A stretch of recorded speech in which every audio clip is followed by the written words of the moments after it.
तरफ वो आज़ादी का सुख है, स्वतंत्रता का, और दूसरी तरफ गुलामी का दुख है। उस दुख के बारे में हम अपना ये इंसान, इन जीवों के लिए तो अंदाज़ा लगाते हैं, लेकिन दूसरी तरफ हम अध्यात्म प्रेमी, परमार्थ के मार्ग पर चलने वाले अपनी रूह की तरफ देखते हैं, तो वो भी इसी प्रकार से इस काल और माया के देश में ये भी उन बेड़ियों में जकड़ी हुई है जिस प्रकार से हम दास्तां की बेड़ियों में जकड़े हुए थे। और ये भी सुखी नहीं है। क्यों सुखी नहीं है? कि वो इस काल देश के बंधनों में है। जिस प्रकार से ये शरीर हमारा बंधा हुआ था उन चीजों से, मन के बंधन में आके रूह को बहुत दुख है, ये सुखी नहीं है। लेकिन इसकी आज़ादी का रास्ता है वो संत सतगुरु के पास। जब हम संत सतगुरु के पास चले जाएंगे तो इसको आज़ाद करने का तरीका बता देंगे। नहीं तो ये रूह भटकती भटकती 184 योनि में एक शरीर छूटता है, दूसरा इसको त्याग मिल जाता है। एक के कर्म पूरे नहीं होते, दूसरे के कर्म और बंध जाते हैं। दूसरे और तीसरे की बात छोड़ो, कितने कितने जन्मों के ये कर्मों का वजन लिए हुए रूह इस संसार में दुख सुख पाते हुए और इधर उधर घूमती है, फिर भी इसको पूरा नहीं कर पाती। और उसे दुख सुख में जिस हालात में ये होती है उसी हालात में ये सोचती है कि मैं सुखी हूँ। लेकिन जब इंसान के चोले में आती है और जब इसको ये समझ, इसका विवेक और ज्ञान जागता है, तो इसको पता लगता है कि मैं सुख की बजाय दुख से बंधी हुई हूँ। यहाँ संसार में आके भी इसने जो नाते बना लिए, दुनिया में जो जो नाते जोड़े गए, माँ बहन का, रिश्तेदार का या मित्र का या किसी न किसी रूप में, सब प्रकार से जो हम बंधे हुए हैं, उन बंधनों में ये बंध के भी उन झूठे नातों को सच्चा मानती है। बाहर के बंधन तो ये दिखाई देते हैं, लेकिन जो अंदर का बंधन है वो दिखाई नहीं देता। ये जिस भी शरीर में रह के कर्म करती है और उस कर्म के अनुसार इसको अलग अलग योनियों में जब जाना पड़ता है, तो उन्हीं कर्मों के गुलाम बन के ये अपने कर्म को भोगती हुई और दुख झेलती है। लेकिन इसको भेद देने वाला कोई नहीं मिलता। जब इंसान के चोले में आती है, संत सतगुरु के पास पहुंचती है, तो संत सतगुरु इसको भेद बताते हैं कि जिस देश में तू रहती है ये तेरा देश नहीं है। जिन बातों में तू संसार के पदार्थों को पाके अपने आप को सुखी महसूस करती है, तू सुखी नहीं है। एक बहुत साधारण सी बात बताया करते हैं, लगभग उसका जिक्र काफ़ी बार आया भी होगा, नहीं आ भी जाता है। कहते हैं कि एक छोटी उम्र में किसी शेरनी ने बच्चे को जंगल में जन्म दिया। वो जन्म दे के वो वहाँ से चली गई। इतनी देर में कोई बहेलिया आया वहाँ पर, भेड़ बकरियां चराने वाला। जब वो चराने वाला आया तो उसने उस शेर के बच्चे को उठा लिया और शेर के बच्चे को उठा के अपने साथ ले गया। भेड़ों में रहते रहते वो ऐसा ही हो गया जैसे भेड़ होती है, क्योंकि उसको जो संगति मिली, जो आसपास का वातावरण मिला, उसमें रह के उसने अपने आप को भी भेड़ मान लिया। उसी में जब जंगल में जाती, उनके साथ जाता, घास खाता, गुजारा करता, उन्हीं की तरह उसने बोलना सीख लिया। उसको पता ही नहीं अपने वजूद का कि वो क्या है, वो भेड़ है या शेर है, नहीं पता। लेकिन एक दिन जब एक शेर ने अपने शिकार के लिए घात लगाई और उसने देखा कि आज तो मैं इसमें से किसी भेड़ या बकरी को उठाऊंगा, वो छिप के बैठा हुआ था, तो सामने से उस शेर का बच्चा गुजरा। उस शेर के बच्चे को देख के और शेर को बड़ी लज्जा आई कि तो शेर है और ये भेड़ों में और बकरियों में क्या करता है। जब उसने शेर के बच्चे को आहिस्ता से पूछा कि तू कौन है, कहने लगा मैं भेड़ हूं। कहने लगा नहीं, ये झूठी बात है, तू भेड़ नहीं है, तू शेर का बच्चा है। तेरी शक्ल मेरे में मिलती है, इन भेड़ों में नहीं मिलती। आज तुझे मैं दिखाता हूं ये। उसने, शेर के बच्चे ने यकीन नहीं किया कि मैं हूं क्या, लेकिन उसको पानी के पास लेके गया और देख के कहने लगा तेरी शक्ल को भी देख और मेरी शक्ल को भी देख। जब बच्चे ने देखा कि हाँ हम तो एक जैसे हैं, तो कहने लगा कि तू भेड़ नहीं, तू हमारा बच्चा है, हमारे वंश का है, तू शेर है, वो तो तेरी खुराक है। चल उनके पास, उनको मार और खा, तेरा काम घास खाना नहीं है। कहने के लिए तो ये कहानी है शेर के बच्चे की और भेड़ की, लेकिन ये वास्तव में है ये इंसान पर। ये इंसान भी इस दुनिया में आके इन दूसरे जीवों में पढ़ के अपने आप को ये रूह भी इसी तरह से मानने लगी, लेकिन असल में है क्या, ये परमात्मा की रूप है, ये उसकी अंश थी, उससे बिछड़ के आई है, लेकिन ये अपने वजूद को भूल चुकी है। अब ये पछताती है, रोती है, आदि घर को भूल गई है। इसको आदि घर की याद नहीं कि मेरा घर कहाँ था। इसी झूठे संसार को अपना घर मानती है, इसी में रह के ये खुश है जिस प्रकार से वो बच्चा उनमें रह के खुश था। लेकिन वास्तविकता ये है प्रेमियों कि इस रूह का ये घर नहीं है। रूह जिस शरीर में रहती है ये भी उसका मुकाम नहीं है, ये तो बदलती रहती है, इसको मिलते रहते हैं, एक छूटता है, दूसरी जगह मिलती है, दूसरी छूटती है, तीसरी मिलती है। एक नहीं 84 लाख प्रकार की योनियां हैं।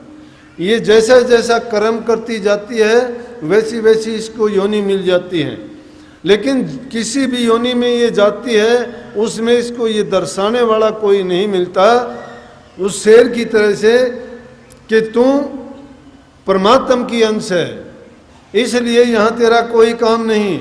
लेकिन संत सतगुरु जब आते हैं वो इस रूह को परमात्मा का भेद दे के, जिसको हम नाम कहते हैं, गुरु मंत्र कहते हैं, उपदेश कहते हैं, वो है क्या, वो उसी को उसकी मंजिल और रास्ता दिखाने का एक तरीका है। लेकिन होता क्या है कि सही रास्ता दिखाने वाला जब नहीं मिलता, आसमान से पढ़ के खजूर में अटक जाते हैं, न सच्चा गुरु मिला न सच्चा उपदेश मिला तो जीव का आकाश हो जाता है। अगर सच्चा मिल भी जाता है तो ये जीव भ्रम में फंस जाता है, और भ्रम का पर्दा इससे अपने से नहीं हटाया जाता। क्यों नहीं हटाया जाता कि 5 चीज़ों ने ऐसा जाल फैला रखा है जिसको हम काम कहते हैं, क्रोध कहते हैं, लोभ कहते हैं, मोह कहते हैं, अहंकार होते कहते हैं। इन 5 चीज़ों ने इसको जकड़ा हुआ है। कोई तो काम वासनाओं का गुलाम होकर अपने जीवन को बर्बाद करता है, कोई क्रोध के कारण ऐसा कर्म कर बैठता है कि अच्छी बात तो सोचनी दूर की बात रही कि वो कोई ना कोई ऐसा कृत्य कर बैठता है जिसके कारण इस तन को भी सजा मिलती है और रूह को भी नीची योनियों में जाना पड़ता है। किसी को लोभ है और उस लोभ के कारण उससे ऐसे ऐसे कर्म हो जाते हैं कि जिनके कारण उसको मुंह दिखाना तक मुश्किल हो जाता है। चौथा जो बंधन है वो मोह का बंधन है। मोह के बंधन में फंस के हम ऐसे हो जाते हैं कि तोड़ने से भी नहीं टूटता। वो मोह का बंधन किसी को दिखाई भी नहीं देता है, वो मन से जुड़ता है। इसीलिए बार बार इस मन को कोसते हैं, मन को सुधारने की बात करते हैं। और फिर एक अभिमान रूपी राक्षस ऐसा है जो इन सब से ताकतवर, जितनी ताकत उन सब में है उतनी अकेले एक अभिमान में है। और वो अभिमान किस चीज़ का है? एक चीज़ का नहीं, किसी को रूप हुस्न का है, किसी को धन दौलत का है, किसी को शारीरिक बल का है, किसी को ऊंचे वंश का है, तो किसी को अपने ऊंचे पद का। और इन चीज़ों में फंस के वो इतना अभिमानी बना हुआ है, वो सोचता है संसार में मेरे समान कोई है नहीं। जब ये दुश्मन उसको ऐसे बांध लेते हैं, ऐसा जकड़ लेते हैं, तो इन बंधनों से उसको मुक्त कराने वाला कौन है? और ये बंधन बनते कहाँ हैं? मन के कारण बंधते हैं। और संतों के पास दवा क्या है? वो कहते हैं कि मन को ही सुधार, मन को काबू कर। जब ये मन तेरे अंकुश के नीचे आ जाएगा, अंकुश कौन है? गुरु के सिवाय दूसरा कोई अंकुश नहीं है। इसीलिए तो कहा ने थोड़ी देर पहले एक प्रेमी ने दुआ कहा था कि 7 दीप नौखंड में गुरु से बड़ा न कोई, करता करे न कर सके गुरु करे सो होए। क्यों करता करे ना कर सके? करता कौन? संसार को रचने वाला भी ऐसा नहीं कर सकता, तो गुरु करने से कैसे हो जाएगा? आप सोचते हो कि जिसने इतनी बड़ी रचना रच दी वो तो कर नहीं सकता, गुरु कैसे कर देगा? अरे रचना करने वाला ने मन उसने बनाया है, वो मन का सुधार का तरीका नहीं बताता। लेकिन गुरु करे से वो होए क्यों है कि गुरु के पास जब जाओगे वो गुरु तुम्हारे मन को सुधारने का तरीका दे देगा आपको। वो यंत्र गुरु के पास है कि जिसके कारण आप अपने मन को रास्ते पे लेके आओगे तो वो इन दुश्मनों को जीतने का क्या उसके काबू में ही है, वो अपना रुख बदल लेगा। जो चीज़ें हमें परेशान करती थी आज उन्हीं चीज़ों को वो अपने हित के लिए, रूह के भलाई के लिए काम करना शुरू कर देंगी। वही काम तो एक मजबूरी है, बिना काम के कोई रहता ही नहीं है, लेकिन काम के मायने अगर हम तुच्छ ले लेते हैं, काम वासना से लेते हैं तो हमारी गलती है, वो काम नहीं है। काम सब कहें, काम न चीने कोय, जितनी मन की कल्पना और काम कहावे सोए। काम क्या है? जितनी भी हमारे मन में कल्पनाएं उठती हैं वो काम है। जो भी कल्पना मन में उठेगी उसी काम को हम बारी कर्म का रूप देंगे, वही कर्म तो हम करेंगे। इसलिए वो एक काम नहीं, वो तो एक छोटा सा अंग है, वासना है वो तो एक। लेकिन जब मन काबू में हो जाएगा, मन की वासनाओं की पूर्ति अपने आप हो जाएगी, तो वो जो काम है वो भी दायरे में रह के अगर हम कोई भी काम करते हैं, मर्यादा के अनुसार अगर हम चलते हैं, जितनी ज़रूरत के मुताबिक अगर हम किसी भोग्य पदार्थ को भोगते हैं, तो उस चीज़ से हमें किसी प्रकार का नुकसान नहीं बल्कि हमारा हित, उसमें गुण और फायदा ही फायदा होता है। इसलिए जो मन इस रास्ते पर एक बार आ जाता है गुरु के अंकुश के नीचे, मन को गुरु के अंकुश के बिना दूसरा कोई काबू करने वाला नहीं है। इसीलिए ये बात कही कि गुरु करे सो होए। गुरु तो ऐसा कर सकता है, लेकिन गुरु कब करेगा? कि गुरु तब करेगा जब शिष्य उसको मानने के लिए तैयार होगा। जब हम अपने आप को इस चीज़ के लिए तैयार करते नहीं हैं, देखा देखी आ जाते हैं, देखा देखी मेला समझ के आ जाते हैं, सोचते हैं कि इससे हमारी रोग की निवृत्ति हो जाएगी, हमें नौकरी मिल जाएगी, संसार की दूसरी चाह पूरी हो जाएंगी। अरे ये चाहना तो कोई मायने नहीं रखती। जो असल में चाहना है हमारी वो क्या है? ये तो काम संसार के चलते रहेंगे। तन है तो काम भी करोगे, काम करोगे तो तुम्हारा पेट भी भरा जाएगा, तन ढकने के लिए कपड़े का भी इंतजाम हो जाएगा। ये दुनियादारी की स्वार्थ की चीज़ें तो पूरी होती रहती हैं, लेकिन परमार्थ की चीज़ पूरी करने के लिए जो नहीं सोचते वो अभागे हैं। और वो मैं कहता हूँ निर्धन रह जाते हैं, धन होते हुए भी, बल होते हुए भी वो दुर्बल और कमज़ोर रह जाते हैं, ज्ञान होते हुए भी वो मूर्ख कहलाते हैं। क्योंकि ये चीज़ें कोई काम आने वाली नहीं है। वो बल किस काम का है कि वो 2 दिन के अंदर जवानी है, ताकत है शरीर में, रोग तकलीफ हुई, बुढ़ापा आया, ख़त्म हो जाएगा। किसी के पास धन दौलत है, कोई भी आपदा विपदा आई, कोई किसी प्रकार की नकारात्मक हालात उसके गुजरे, सबको ख़त्म हो जाएगा, उसको मांग के अपने पेट भरना पड़ेगा। ये चीज़ें साथ निभाने वाली हुई कब हैं? ये चीज़ें तो आती हैं जाती हैं, उनकी तासीर ही ऐसी है। उनको रखने वाले के पास भी ये नहीं हो सकता कि उनका मन अच्छा हो या कोई वो अच्छा काम कर सकते हो, कभी ना कभी उनको वो बुरे रास्ते पे ले जाती हैं। देखोगे या तो शराब कबाबों में कोई लग जाता है ज़्यादा धन वाला, या वो जुआ आदि खेलना शुरू कर देता है, या झगड़े मुकदमों के अंदर फंस जाता है। लेकिन अगर वो परमार्थ के रास्ते पर चलने वाला होता, अगर वो गुरु की आज्ञा में बरतने वाला होता, तो उसी धन को दान में लगाता, पुण्य में लगाता, भलाई में लगाता, भूखे गरीब को दे के वो उससे अच्छा काम लेता कि जिसके कारण अगर उसको आगे का जीवन वो अगर मुक्त नहीं होता तो कम से कम उसको अच्छा जीवन मिलता कि संसार में दोबारा से वो राजा बाबू सेठ साहूकार बन के तो आता। और जो अच्छा बन के आएगा, जिसके पास 2 रोटी का साधन है, जिसका शरीर की तंदुरुस्ती जिसके पास है, वही अच्छा काम करने की सोच सकता है। अरे जिसके पेट में रोटी नहीं है, शरीर की तंदुरुस्ती नहीं है, मन से वो आरोग्य नहीं है, वो आदमी किसी अच्छी चीज़ के बारे में नहीं सोच सकता। इसलिए हम बड़भागी हैं, हम हर प्रकार से मालिक ने हमें सब बख्शिश की है। सुंदर शरीर मिला है, सारे अंग हमारे भरपूर हैं, खाने पीने का सब इंतज़ाम और साधन उसने किया है। फिर एक ही काम करना बाकी है।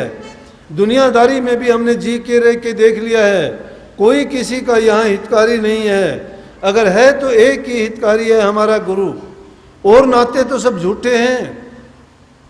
क्योंकि वो स्वार्थ के बस बंधे हुए हैं। पिता पुत्र का नाता है तो पिता भी चाहता है कि जब बुढ़ापे में मेरा बेटा मेरा सहारा बनेगा। अगर और दूसरे भी नाते जुड़े हुए हैं, उनमें भी किसी न किसी प्रकार का स्वार्थ छिपा हुआ है, लेकिन गुरु और शिष्य के नाते में स्वार्थ नहीं है कहीं भी। और अगर उनमें स्वार्थ होता है तो उनके लिए महापुरुषों ने कह दिया कि गुरु शिष्य में अगर कोई कमी है, गुरु लोभी शिष्य लालची दोनों खेलें दाव, अध बीच में डूब सिर चढ़ पत्थर की नाव।